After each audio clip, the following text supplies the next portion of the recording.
Perez for 5 minutes. Thank you, Mr. Speaker. So the ruling party in Puerto Rico staged an election, and they're very proud of the results.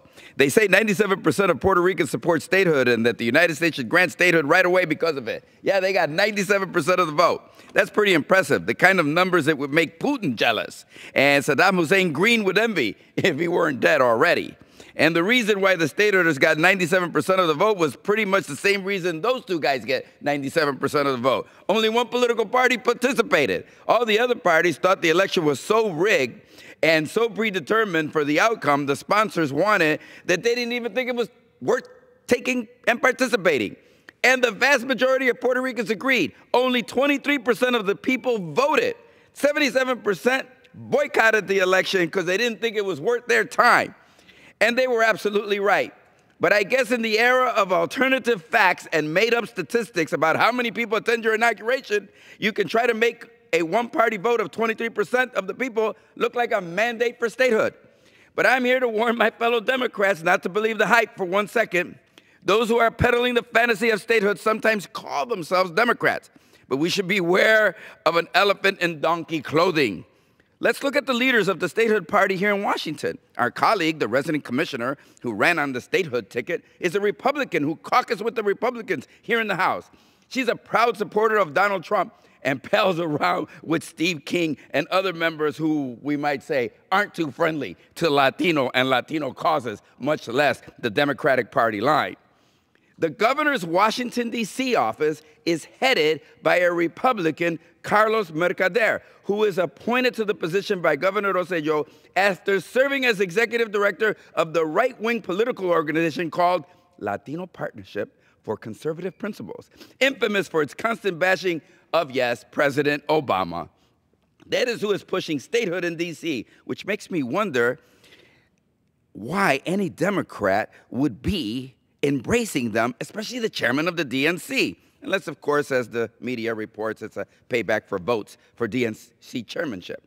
And as for Governor Ricardo Rosselló, leader of the statehood party, the quote-unquote Democrat, his conservative record speaks for itself, even though he's only been in office for less than a year. As a candidate, he sided with the bondholders and vulture capital funds and opposed any debt restructuring for Puerto Rico, saying that Puerto Rico should pay its debt in full to Wall Street speculators, in spite of massive cuts that would entail for police, fire, health, pensions, roads, and school. He hosted, the Democrat, hosted the GOP presidential candidate, Ben Carson, and the governor opposes LGBT rights, including same-sex marriage, and opposes the teaching of gender equality in the schools. Town Hall, the uber-conservative website, sees a kindred spirit in Governor Rosselló, the Democrat, praising him for his conservative approach to helping bondholders over school children. And the governor has withheld his criticism of President Trump, which few Democrats are able to resist, and for Latino Democrats is darn near impossible unless you're just playing the Democratic role to get ahead. When confronted with the obvious that Trump has denigrated Mexicans as rapists and murderers, promised to build a wall to keep Latinos out, and sneered at Puerto Rico's desire for what Donald Trump called a bailout, Rosselló responded saying of the president, "My view is I don't know that he's anti-Latino. Obviously, I've heard some derogatory remarks, but I don't know him personally, and it doesn't deter me. So instead of spending money to help children whose schools are closing, to fix roads that are falling apart, or to pay doctors enough to prevent them from leaving Puerto Rico and going to Florida, it seems the entire Puerto Rican government is now dedicated to pursuing the unlikely chance of statehood. It is certainly useful as a distraction from what the governor and his D.C. operatives are actually doing. Mr. Speaker, I've said this before. I hope to be buried one day on that beautiful island of Puerto Rico.